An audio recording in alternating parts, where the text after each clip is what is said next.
눈물의 선지자 예레미야는 말 그대로 병 주고 약 주는 하나님의 계획을 전해야 되는 사명을 가지고 있었습니다. 이게 굉장히 순종하기가 힘든 사명인 거예요.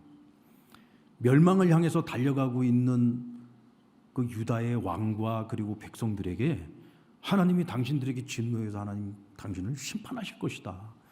여러분들 심판의 예고를 듣고 좋아할 사람이 어디 있겠습니까? 다 이게 부정적으로 받아들이는 거죠. 우리가 뭘 잘못했는데 우리가 심판을 받아야 돼? 뭐 이런 생각하지 않겠어요? 게다가 이미 한 번 어려움을 당하고 포로로 끌려가 있는 사람들에게 하나님께서 반드시 너희를 돌아오게 하실 거다. 70년이라는 시간이 다 차고 나면 반드시 하나님 돌아오게 하신다. 이 예언을 전할 때에도 그것을 듣는 사람의 입장에서 생각을 해보면은 과연 그것을 받아들이는 일이 쉬웠겠느냐고요. 아니 우리가 지금 포로가 되어서 남의 나라 이렇게 끌려와 있는데 우리가 다시 돌아간다고? 이게 말이나 돼? 아니 우리가 이런 어려움을 당하고 포로로 끌려올 때는 언제고 또 우리를 또 다시 돌아오게 한다고? 뭐 이거 병 주고 약 주는 거 아니야? 받아들이는 사람의 입장에서는 얼마든지 부정적으로 받아들일 수 있어요. 그러니까 이것을 전하는 사람의 입장에서는 받아들이는 사람들이 부정적으로 받아들이니까 얼마나 이게 힘든 예언이겠느냐 말이에요. 그럼에도 불구하고 예레미야가 이와 같은 하나님의 이 예언 사역에 순종할 수 있었던 것은 이 예언의 말씀을 주신 하나님에 대한 확고부동한 믿음이 있었기 때문이다. 하나님을 믿으니까 하나님이 주신 이 약속의 말씀이 반드시 이루어지고 성취될 것이라는 것을 조금도 의심치 않았어요. 그러므로 고통의 눈물을 머금고 심판의 예언을 할 수 있었던 것이고 감격의 눈물을 흘리면서 회복의 예언을 할 수 있었다는 것이죠. 여러분, 이스라엘에게 병을 주신 분이 하나님이시라면 누가 약을 갖고 있습니까? 누가 특단의 치료할 수 있는 약을 가지고 계시죠? 하나님이 가지고 계시는 거예요. 하나님이. 그런데 하나님께서 그 병을 고칠 수 있는 그 특단의 약을 오늘 우리가 함께 읽었던 본문 말씀에 분명하게 명시해 주고 계십니다. 우리 15절 말씀을 같이 한번 읽어보겠습니다. 시작. 그날 그때에 내가 다윗에게서 한 공의로운 가지가 나게 하리니 그가 이 땅에 정의와 공의를 실행할 것이니라. 우리 같이 한번 따라 볼까요? 하늘로부터 온 공의로운 가지. 근데 오늘 본문에는 보면 다윗으로부터 오는 공의로운 가지라고 했어요. 그런데 이 다윗으로부터 온다라고 하는 말은 어떤 혈통적인 의미를 뛰어넘어서 하늘로부터 오는 새로운 가지라는 의미를 갖고 있습니다. 이는 이 공의와 정의의 문제를 온전히 해결할 수 있는 존재는 땅의 존재가 아니라 하늘의 존재라서만 가능하다는 거예요. 왜 그럴까? 성경은 로마서 3장 10절에서 뭐라고 했습니까? 모든 사람이 죄를 범하였음에 의인은 없나니 하나도 없다고 했습니다. 그러니까 이 세상의 모든 사람은 다 죄를 범했어요. 죄인이 죄인을 대신할 수 없죠. 그러므로 땅에서 난 자, 육으로 난 자 가운데에서는 하나님의 그 뜻, 하나님의 정의와 공의를 이 땅에서 실현시킬 수 있는 자가 없다는 거예요. 그래서 반드시 하늘로부터 와야 되는 겁니다. 그런데 오늘 하나님께서 말씀하시는 것은 하늘로부터 오는 세 가지가 있어서 이 세 가지로 말미암아 나의 정의와 나의 공의를 이 땅에서 실현하도록 만들 것이다 그랬어요. 그럼 이 세 가지가 누구냐? 우리가 잘 알고 있는 것처럼 이 땅에 인간의 몸으로 입고 오신 바로 예수 그리스도신 거죠. 그 예수 그리스도께서 우리의 대속제물이 되어주셔서 우리가 받아야 될 형벌을 예수님이 대신 받으신 거예요. 자신이 피 흘리심으로 자기를 희생시키심으로써 우리가 구원을 얻을 수 있는 길을 열어주신 거죠. 그래서 그 예수 그리스도를 믿는 모든 사람들에게 구원을 선물로 주시고 영원한 생명을 얻게 하여 주시고 하나님 나라를 기업으로 받을 수 있는 은혜와 축복을 우리에게 허락해 주신 겁니다. 바벨론 포로되었던 백성들이 이 70년 후에 돌아간다고 하는 이 회복의 약속을 받았을 때 그들이 생각할 수 있는 회복은 어떤 회복이었을까요? 지리적인 회복 아니겠습니까? 바벨론의 포로로 끌려와 있다가 예루살렘으로 돌아가는 거니까 지리적인 회복이겠죠. 또 잃어버렸던 나라를 다시 회복하는 거예요. 그러니까 이스라엘의 회복을 생각하는 겁니다. 사실 이것도 불가능한 일처럼 보이지만 그러나 그들이 희망을 가지고 기대를 걸 수 있다면 이런 희망과 이런 기대를 가질 수 있는 거겠죠. 그런데 여러분, 오늘 하나님께서 말씀하시는 것은 여기에 국한되어 있지 않습니다. 여기서 한 걸음 더 나아가죠. 하늘로부터는 새 가지가 와서 이스라엘만을 구원하는 게 아니에요. 이스라엘만을 지리적으로 회복시키는 건 아니에요. 이거는 그냥 하나의 예표일 뿐인 것입니다. 도저히 불가능한 나라를 잃어버리고 포로로 끌려간 백성이, 나라도 없는 백성이 나중에 다시 예루살렘으로 돌아간다, 본국으로 돌아간다, 누가 상상이나 했겠습니까? 그런데 여러분, 우리는 알고 있지 않습니까? 2000년 전, 아니 그 훨씬 그 이전에 하나님께서 이스라엘 백성들을 다시 예루살렘으로 돌려보냈어요, 안 돌려보냈어요? 돌려보냈잖아요. 우리는 성경의 증거를 통해서 분명히 그것을 알고 있지 않습니까? 자, 그러면 그 이스라엘 백성들은 이제 무엇을 믿어야 됩니까? 약속하신 것이 성취가 되었으니까 그 약속의 성취를 보고 무엇을 믿어야 되느냐? 하늘로부터 오는 새 가지가 정의와 공의를 이룰 것이라는 이 약속을 믿어야죠. 그 이 약속의 말씀은 어떻게 이루어졌어요? 2000년 전에 아기 예수가 이 땅에 오시고 33년의 공생의 기간, 그리고 맨 마지막에 단 하루에 인류의 모든 죄의 문제를 해결하셨잖아요. 사단의 권세를 물리치셨잖아요. 그리고 우리에게 구원의 길을 열어주시지 않았습니까? 할렐루야. 그것도 여러분 이루어졌어요, 안 이루어졌어요? 이루어진 사건이에요. 자, 그럼 오늘 이 시대를 살고 있는 저와 여러분은 오늘 이 말씀을 대할 때 우리는 어떤 생각을 가져야 되고 어떤 마음을 가져야 되느냐? 70년 포로 귀환이 이루어진 것을 우리는 역사를 통해서 알고 있고, 하늘로부터는 새 가지로 오셔서 이루실 하나님의 뜻을 완성하시는 예수 그리스도, 그분도 오셨어요. 그렇다면 우리에게는 아직 성취되지 않은 또 하나의 약속이 있죠. 그게 뭡니까? 다시 오실 예수 그리스도예요. 그래서 오늘 우리는 성탄을 기다린다라고 할 때 2000년 전에 오신 아기 예수만을 기념하고 축하하는 것으로 끝나서는 안 되고, 무엇을 믿고 기다려야 돼요? 다시 오실 예수 그리스도의 오심에 대한 믿음과 확신을 가지고, 그러면 주님이 다시 오실 때까지 우리는 무엇을 하며 살아가야 되는가, 무엇을 실현하면서 살아가야 되는가를 고민해야지 되고, 우리는 그 사명 감당을 위해서 하나님 앞에 뜻을 정해야지 되는 것입니다. 여러분, 하나님의 말씀에 뿌리를 둔 새 가지의 특징이 있습니다.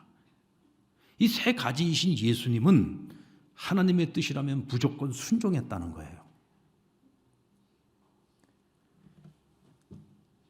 처음 가지였던 이스라엘. 여러분, 왜 이스라엘이 처음 가지였느냐? 하나님께서는 인류를 구원하시기 위한 큰 구원의 계획을 세우실 때 모든 나라 모든 민족 가운데 한 민족을 택하셨습니다. 그것이 이스라엘이에요. 그래서 이스라엘에게 율법의 말씀을 주시고 그 율법을 순종하고 실천함으로써 하나님 주시는 복을 누리게 하셨고, 그것을 통해서 구원에 이르게 하신 겁니다. 그런데 여러분, 이스라엘이 하나님의 진노를 받고 나라가 망하고 하나님이 주시는 복을 받는 것이 아니라 화를 당하는 역사를 가지고 있잖아요.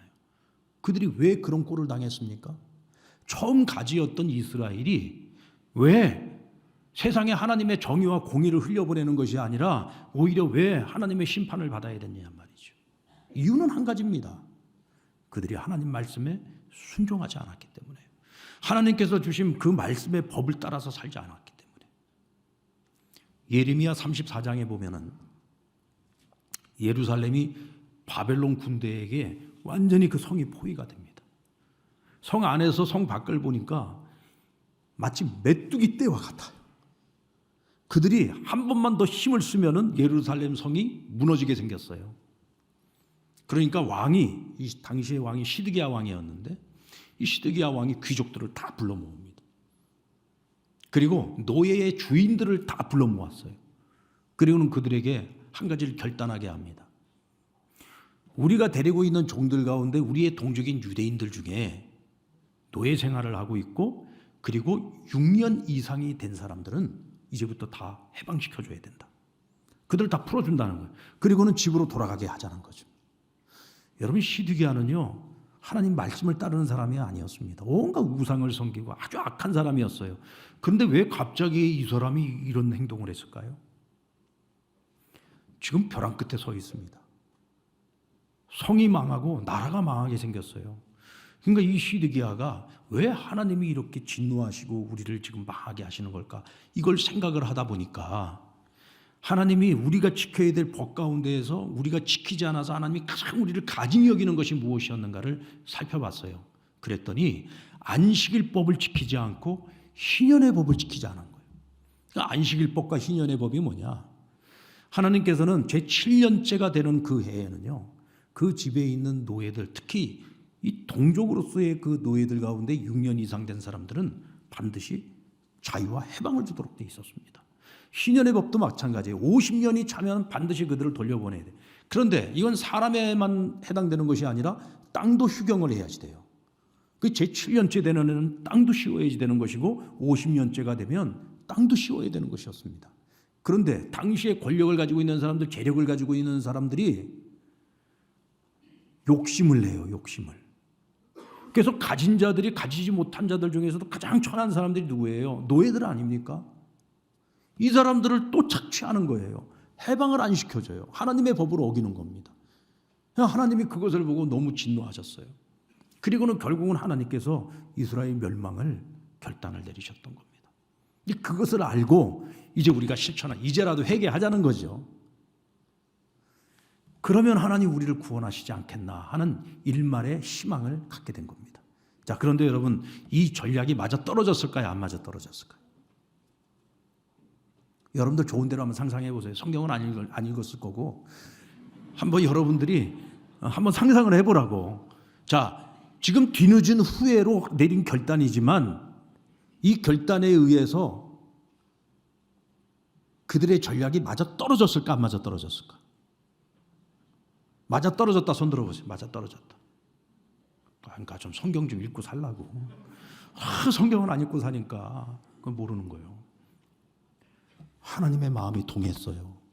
야, 얘네들 봐라.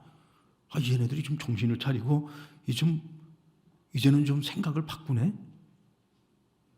그래서 어떤 역사가 일어나느냐면 갑자기 바벨론 군대가요 회군을 해버린 거야. 자기네 본국으로 돌아가 버린 거예요. 왜 이런 일이 생겼느냐? 당시에 그 등 뒤에 있던 애굽의 군대가 바벨론 수도를 침공을 한 거예요. 근데 여러분, 종이 호랑이라도요, 호랑이는 호랑이입니다. 이 유다 왕국과 애굽은 비교할 수가 없는 나라예요. 애굽의 군대는 막강합니다. 근데 만약에 자기들이 본국으로 돌아가기 전에 애굽의 군대가 가서 바벨론을 먼저 쳐버리면 자기네는 나라가 망하는 거야. 그 지금 예루살렘 하나 함락시키는 이건 일도 아닌 거죠. 그러니까 승리가 바로 코앞에 있는데도 불구하고 회군을 해가지고 다시 바벨론으로 돌아가 버린 거예요. 자, 이 일을 하신 분이 누구예요? 그렇죠. 이 일을 행하신 분이 하나님이십니다. 할렐루야. 자, 근데 여기까지는 다 좋았는데 바벨론에 회군을 하고 나니까 왕도 귀족들도 이 노예의 주인들도 갑자기 마음이 바뀌었어요. 왜? 발등에 불을 껐거든. 그리고 나니까 다시 욕심이 생겼어요. 그래서 이미 집으로 돌려보냈던 노예들을 다시 잡아다가 데리고 와서 다시 그들을 착취하기 시작하고 부리기 시작합니다. 그러면서 하나님께서 야야 봐라, 너희가 성전에서 나오고 한 그 약속을 지금 돌이켜가지고 다시 노예들을 잡아와 다시 그들을 착취해. 그래서 하나님 마음 먹기를 내가 너희를 풀어서 바벨론 군대의 포로가 되게 하시겠다고 말씀하십니다. 그리고 너희의 시체를 공중의 새와 들의 짐승들이 먹게 될 것이라고 말씀하셨어요. 그리고 하나님의 말씀대로 나중에 예루살렘은 완전히 멸망을 하게 됩니다. 여러분, 하나님의 백성에게 하나님의 말씀은요 절대로 무거운 짐이 아니에요. 축복의 말씀입니다. 아멘입니까? 여러분, 하나님 말씀이 어떻게 내가 다 듣기 좋은 말씀만 있겠어요? 어떻게 내가 듣고 싶은 말씀만 들을 수 있겠어요? 거기는 교훈도 있고 책망도 있고 내가 듣기 싫은 말씀도 있고 순종하기 싫은 말씀들도 있을 거예요. 그러나 그것을 내가 지켜야만 하나님이 약속하신 복을 내가 누리는 거예요. 지금 당장에 내가 그걸 받아들이기 싫다고, 내가 이거 순종하기 싫다고 해서 내가 그것을 거부하고 거절하면 하나님이 내게 약속하신 복은 내 것이 될 수가 없는 거예요. 오히려 그것 때문에 화를 당하게 되는 겁니다. 하나님의 말씀은 절대로 짐이 아니라는 사실을 기억하시기 바랍니다. 절대로 짐이 아니에요. 하나님이 우리에게 주시는 축복입니다. 예수님께서도 여러분 늘 아버지 뜻에 순종하지 않으셨습니까? 마지막 십자가에서 물과 피를 다 쏟으시고 완전히 탈수된 상태에서 정말 정신이 오락가락하는 상태였을 겁니다. 그런 가운데서도 주님은 마지막까지 자기 영혼을 하나님께 맡기면서 끝까지 순종하셨잖아요. 결국 그 순종이 오늘의 저와 여러분을 있게 한 것 아닙니까? 오늘 이 시대의 문제는 뭘까요? 오늘 이 시대의 문제는 여러분 세상이 악한 겁니까? 아니면 그리스도인들이 악한 겁니까? 여러분 우리가 예배를 안 드립니까? 우리가 말씀을 모릅니까? 우리가 솔직히 성경을 많이 읽지는 않지만 그래도 성경 몇만치 읽었고 성경 공부도 했고 그래도 성경 조금은 알잖아요. 그죠? 예. 양심에 손을 대고 또 기도 생활도 기도 안 한다 하지만 우리 한국 교회 성도들만큼 기도 많이 하는 성도들도 없어요. 선교도 얼마나 열심히 합니까? 근데 왜 세상이 안 바뀌어요? 왜 대한민국이 안 바뀝니까? 왜 자꾸 세상은 더 악해지고 있죠?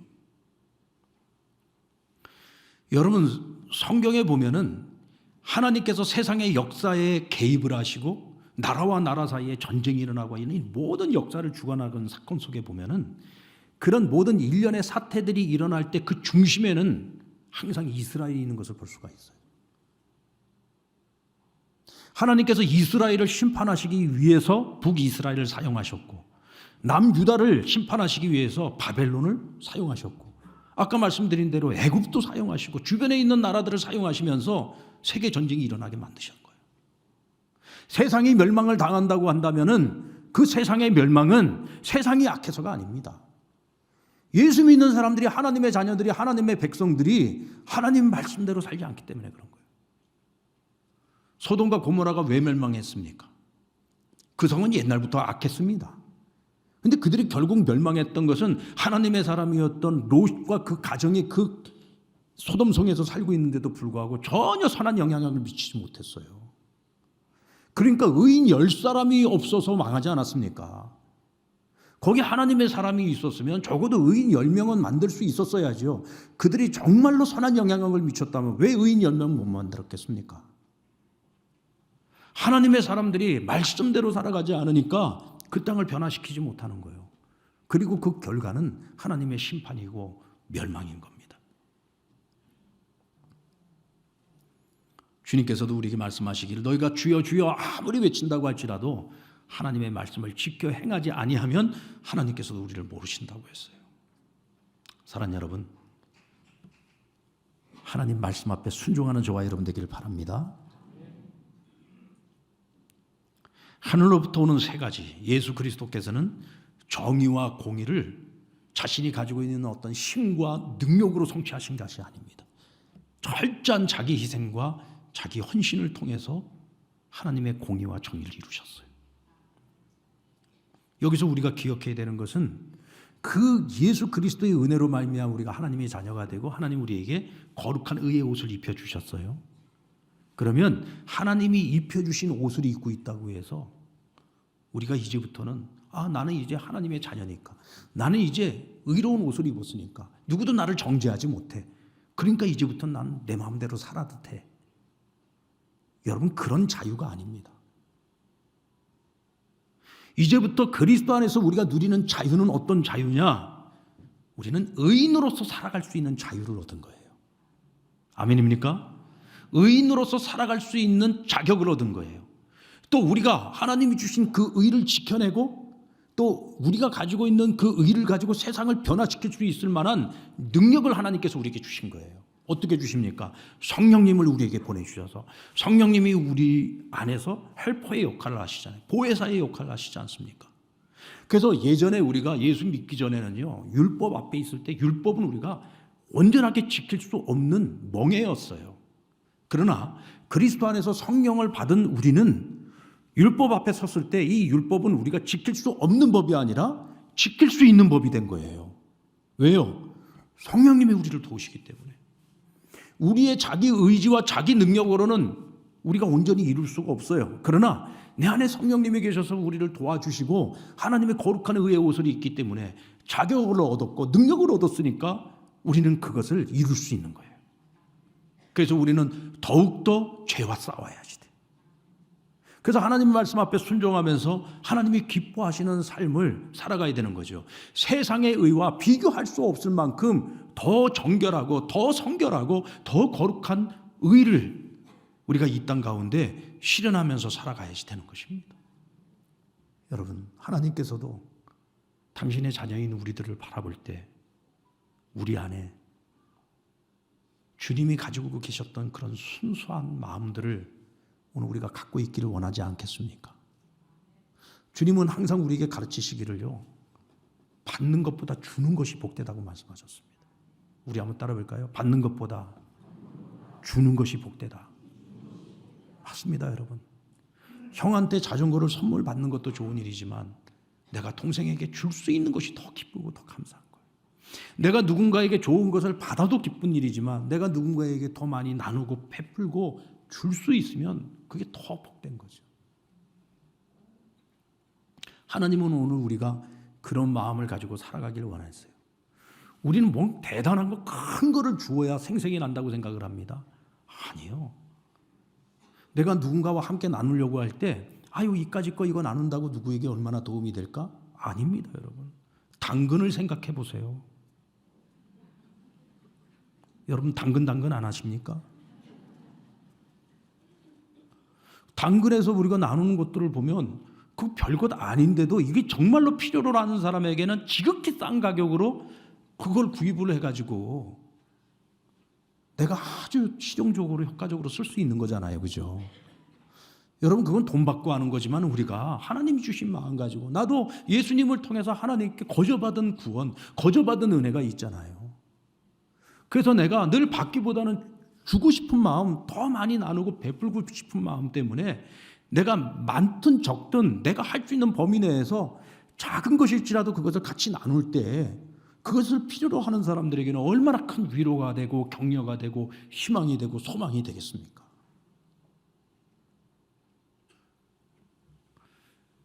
여러분들 로비에 내려가면 우리 성탄절 전에 우리 이제 대림절 기간 동안 이제 교회 우리 사회봉사부에서 그 성탄 선물 나누기를 합니다.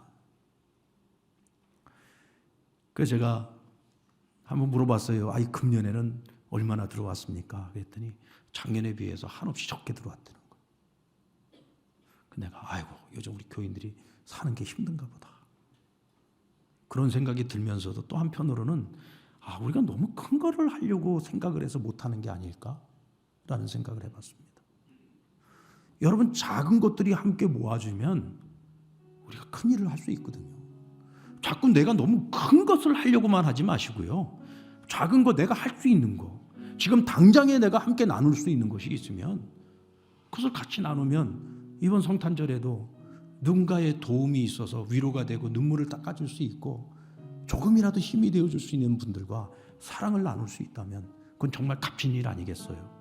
하나님의 정의와 공의를 이루어간다라고 하는 것은요, 이미 예수님께서 이루셨고 그 하나님의 정의와 공의를 우리가 이 땅 가운데서 계속해서 우리 믿는 사람들이 그것을 이루어갈 때 우리가 무슨 대단한 일을 해서 그것을 이루어가는 것이 아니라는 거죠.